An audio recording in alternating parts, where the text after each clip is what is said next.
샬롬, 이동춘 목사입니다. 오늘도 여러분의 삶이 주님의 평안으로 가득하시길 기원하며 하나님의 말씀을 나누겠습니다. 오늘 주시는 말씀은 디모데후서 3장 16절과 17절의 말씀입니다.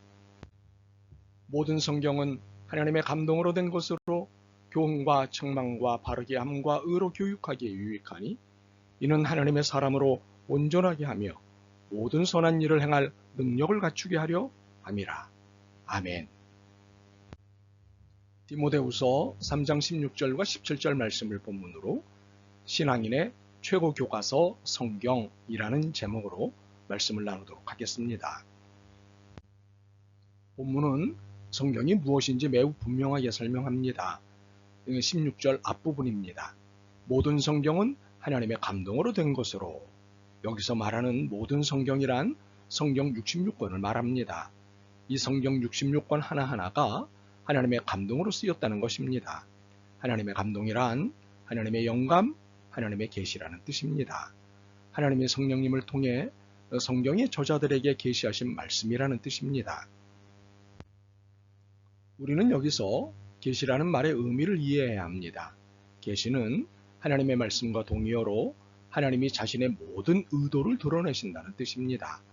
하나님이 창조하신 모든 존재들에 대한 하나님의 의도를 드러내시는 것, 이것이 계시입니다. 그러므로 하나님의 의도를 알고 싶다면 누구든 하나님의 계시인 성경을 통해야 합니다. 만약 성경을 통하지 않는다면 하나님의 의도를 알 수 없습니다. 물론 기도를 통해서도 하나님의 의도를 알 수 있습니다. 그리고 자연을 통해서도 하나님의 의도를 알 수 있습니다. 그러나 기도 또한 성경을 통해야 합니다. 자연도 마찬가지입니다. 만약 성경을 통한 기도가 아니고 성경을 통한 자연이 아니면 심각한 일이 발생할 수 있습니다. 가짜를 만날 수 있기 때문입니다. 인간의 뜻을, 심지어 마귀의 말을 하나님의 뜻으로 착각하는 일이 벌어집니다. 그렇기에 성경을 통하지 않고 하나님의 의도를 이해하겠다는 것은 안 될 태도입니다. 그러므로 이러한 태도는 경계해야 하고 더욱이 용인해서는 안 됩니다. 오직 예수님으로만 구원을 얻듯 오직 성경으로만 하나님의 의도를 알 수 있습니다. 오직 예수, 오직 성경입니다. 그래서 궁금해지는 것이 있습니다. 하나님의 의도는 무엇일까요? 본문에 곡한해서 살펴보겠는데 혹시 부족하지 않을까 하고 의문을 갖지 마십시오. 부족하지 않습니다. 오히려 하나님의 의도의 핵심을 보게 될 것입니다. 17절입니다. 이는 하나님의 사람으로 온전하게 하며 모든 선한 일을 행할 능력을 갖추게 하려 함이라. 자, 무엇인가요? 하나님께서 당신의 계신 성경을 통해 하고 싶으신 일이 무엇인가요? 우리를 하나님의 사람, 믿음의 사람으로 만드시려는 것입니다. 사실 믿음이라는 것이 단숨에 완성되지 않습니다. 성숙이 필요하기 때문입니다. 경험상 급히 된 것은 문제가 생길 가능성이 큽니다. 시험과 시련이라는 과정을 통해 점차 성숙해가는 것이 좋습니다. 그래서 통칭하여 훈련이 필요합니다. 이 훈련 프로그램이 성경에 적시되어 있습니다. 이해하다시피 이런 의도된 훈련으로 우리는 점차 성숙한 하나님의 사람이 되고 하나님의 원하시는 일을 하게 됩니다. 이것이 하나님의 사람으로 온전하게 하며 모든 선한 일을 행할 능력을 갖추게 하려 함이라는 말씀의 의미입니다. 그렇다면 하나님이 원하시는 일은 무엇일까요? 모든 선한 일을 행하는 것입니다. 선한 일이란 착한 일인데 그렇다고 단순히 지상의 공동체가 인정하는 도덕적 의미로서의 선만은 아닙니다. 일반적인 도덕적 수준의 선의 의미를 넘어 하나님 나라의 의미를 갖고 있습니다. 때로는 세상의 가치와 관점과는 전혀 다르거나 반대되는 의미를 가지기도 합니다.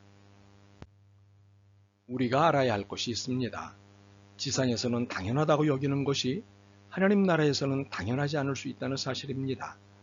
지상에서는 도덕적인 것이 하나님 나라에서는 도덕적이지 않을 수 있다는 사실입니다.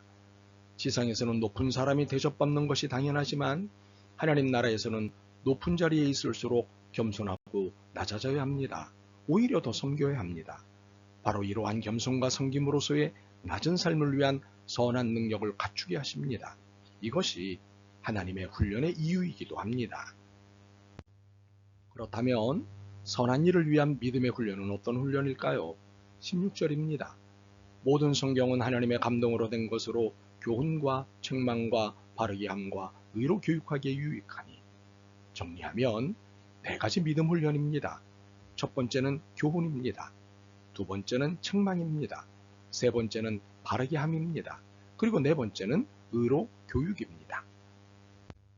첫 번째 훈련인 교훈은 진리를 가르치는 것입니다. 진리가 무엇인지에 대한 정의에서부터 진리의 내용에 이르기까지 진리를 전반적으로 이해하도록 훈련시키는 것이 성경입니다. 두 번째 훈련인 책망이란 잘못을 꾸짖는 것입니다. 무엇이 잘못인지에서부터 잘못을 꾸짖는 일에 이르기까지 잘못에 대한 전체적인 이해를 갖도록 훈련시키는 것이 성경입니다. 세 번째 훈련인 바르게 함은 허물을 고쳐주는 것입니다. 지적받은 잘못을 다시 반복하지 않도록 교정시키고 안내해 주는 것입니다. 이 훈련을 시키는 것이 성경입니다. 네 번째 훈련인 의로 교육은 올바르게 사는 훈련을 시키는 것입니다.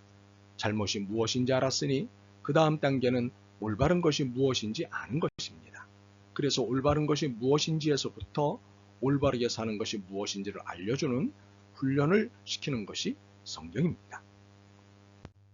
이렇게 성경을 통한 훈련을 받음으로써 하나님의 사람으로 온전하게 되어갑니다. 그리고 모든 선한 일을 할 수 있도록 커갑니다. 이렇게 해서 바른 진리 추구자가 됩니다. 그렇기에 성경은 칭의 안내서이고 성화 훈련 지침서입니다. 이처럼 성경은 사람을 사람답게 만드는 거룩한 계시입니다. 이것이 하나님의 의도이십니다. 아마도 훈련이라는 말이 어떤 분에게는 불편할 수 있을 것입니다. 어떤 분에게는 무서움일 수도 있을 것입니다. 고통과 수고가 따르기 때문입니다. 그러나 훈련의 결과는 불편과 무서움이 아닙니다. 강인함과 당당함을 갖추게 합니다.